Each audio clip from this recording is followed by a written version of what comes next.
भारत के विदेश मंत्री एस जयशंकर ने पाकिस्तान की धरती से चीन और पाकिस्तान दोनों को ही कड़ा संदेश दिया है। जयशंकर ने जहां सीमा पार आतंकवाद को लेकर पाकिस्तान को कड़ी फटकार लगाई है, वहीं संप्रभुता का मुद्दा पुरजोर तरीके से उठाकर चीन को साफ कर दिया है कि भारत सीपीईसी को स्वीकार नहीं करता। करीब एक दशक के बाद किसी भारतीय विदेश मंत्री की पाकिस्तान की ये पहली यात्रा है।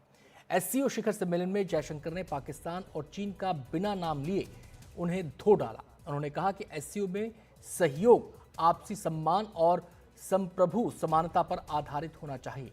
इसे क्षेत्रीय अखंडता और संप्रभुता को मान्यता देनी चाहिए। इसे वास्तविक साझेदारियों पर बनाया जाना चाहिए, न कि एक तरफा एजेंडे पर।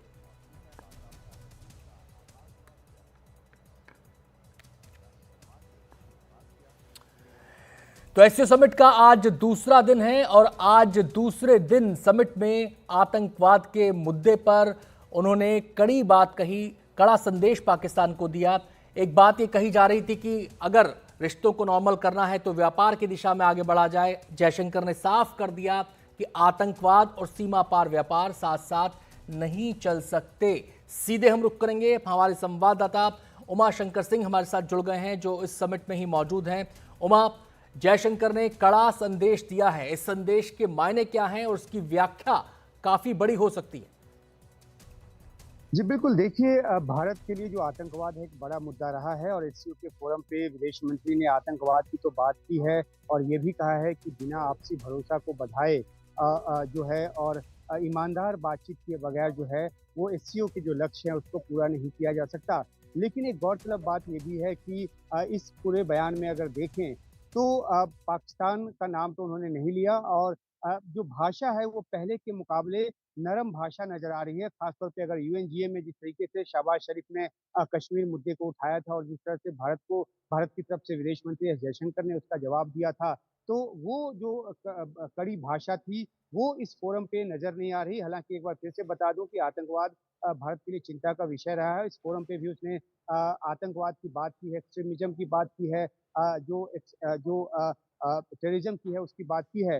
लेकिन अगर इसको इसको पीछे के मुकाबले देखें, अगर जो एससीओ की बैठक हुई थी विदेश मंत्रियों की गोवा में, तो उस समय जो विदेश मंत्री उस समय के पाकिस्तान के थे बिलावल भुट्टो जरदारी, उनके लिए यहाँ तक कह दिया गया था कि पाकिस्तान जो है वो आतंकवाद का प्रवक्ता है और दूसरी तरफ आतंकवाद से पीड़ित होने की बात करता है। तो एससीओ के इस फोरम पे उस तरह की कठोर भाषा का जो इस्तेमाल है नहीं किया गया और गौरतलब ये भी है कि पाकिस्तान के प्रधानमंत्री शहबाज शरीफ ने जो अपना शुरुआती संबोधन दिया, उन्होंने जो आतंकवाद का जिक्र किया वो अफगानिस्तान के परिप्रेक्ष्य में उसका जिक्र किया और ना उन्होंने कश्मीर जैसे किसी शब्द का इस्तेमाल किया। उससे उसके इस्तेमाल से वो साफ बचने की कोशिश करते नजर आए और आपसी सहयोग, व्यापार, इन सब बातों पे जोर दिया। तो इसे एक सकारात्मक पहल के तौर पर देखा जा रहा है और इसी हिसाब से इसका जो आकलन जो है वो आगे होगा। एक लंबे अरसे के बाद भारत के जो विदेश मंत्री हैं वो पाकिस्तान की जमीन पर हैं। हमने देखा कि कल रात में जब रात्रि भोज हुआ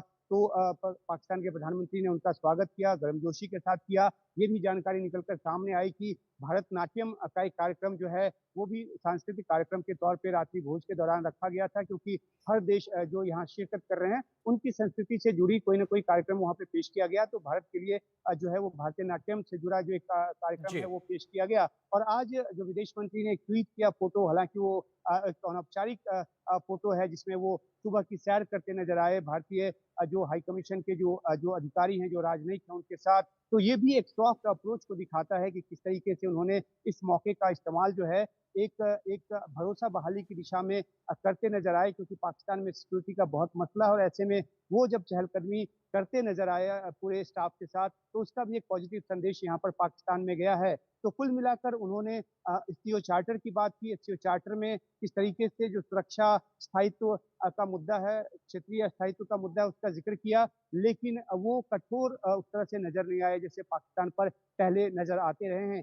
एक और अहम बात आनंद की, जो चीन है उसका भी नाम लिया बगैर जो विदेश मंत्री हैं उन्होंने क्षेत्रीय अखंडता के सम्मान की बात की। और हमें पता है कि किस तरीके से चीन जो है वो लद्दाख के इलाके में अपनी मनमानी करने की कोशिश कर रहा है। तो उसके लिए क्लियर संदेश था चीन के लिए, जो कि इस मल्टीलैटरल फोरम का जो वो हिस्सा है। और लेकिन जहाँ तक पाकिस्तान की बात है, तो जी। यहाँ भी लोगों जो जो लोग हैं, उमा, जो जानकार हैं, उनका मानना है कि विदेश मंत्री का और दूसरी तरफ पाकिस्तान के प्रधानमंत्री दोनों जो हैं एक-दूसरे पर जो किसी तरह का कटाक्ष करते या किसी अपरोक्ष रूप से आक्षेप लगाने से बचते नज़र आए। जी, उमा, मेरा अगला सवाल आपसे ये है और पाकिस्तान के संदर्भ में ही सवाल है।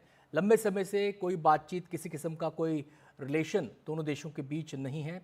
ठंडे बस्ते में रिलेशन पड़ा हुआ है, बर्फ इस पे जमी हुई है। आपने कहा कि पहले से नरम रुख यहाँ पर देखने को मिला। मैं आपसे जानना चाहता हूँ, क्या इस नरम रुख का असर आने वाले दिनों में दिखेगा? बिल्कुल वाजिब सवाल है आपका आनंद की ये जो आनंद जो कि ये एक शुरुआत हुई है और इसको लेकर काफ़ी उम्मीद की जा रही थी। हालाँकि ये भी एक सच्चाई है कि एससीओ की जो कई बैठकें हुई है, अभी सितंबर में भी एक बैठक हुई थी कॉमर्स विभाग को लेकर, तो उसमें जो है भारत ने वर्चुअली जो है वो हिस्सा लिया था। लेकिन विदेश मंत्री जयशंकर का खुद यहाँ चलकर आना और एससीओ समिट में भारत की नुमाइंदगी करना अपने आप में एक बड़ा पॉजिटिव संदेश है और ये जो है माना जा रहा है कि जो सालों से रिश्तों पे जमी बर्फ है, खासतौर पे जिस तरह से बातचीत बंद है, उस दिशा में एक शुरुआत हो सकती है। हालाँकि दोनों देशों ने ये साफ कर दिया कि इस मौके पर कोई द्विपक्षीय बातचीत नहीं होगी, लेकिन कहीं से जो एक छोटी-सी शुरुआत होनी है, माना जा रहा है कि वो छोटी-सी शुरुआत है और जिस तरह के जेस्चर्स यहाँ पर दिखाए जा रहे हैं, उससे यहाँ लोगों को काफ़ी उम्मीद है और जो दोनों देश हैं, वो शांति स्थापना की दिशा में आगे बढ़े क्योंकि दोनों देशों के जो तनाज़े हैं, जो जो तनाव है, वो मल्टीलैटरल फोरम को काफ़ी प्रभावित करता है।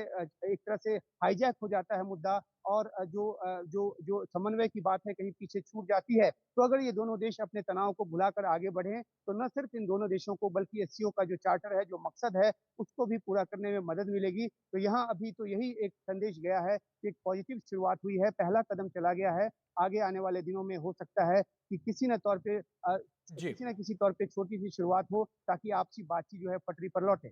शुक्रिया उमा आपका इस पूरी जानकारी के लिए।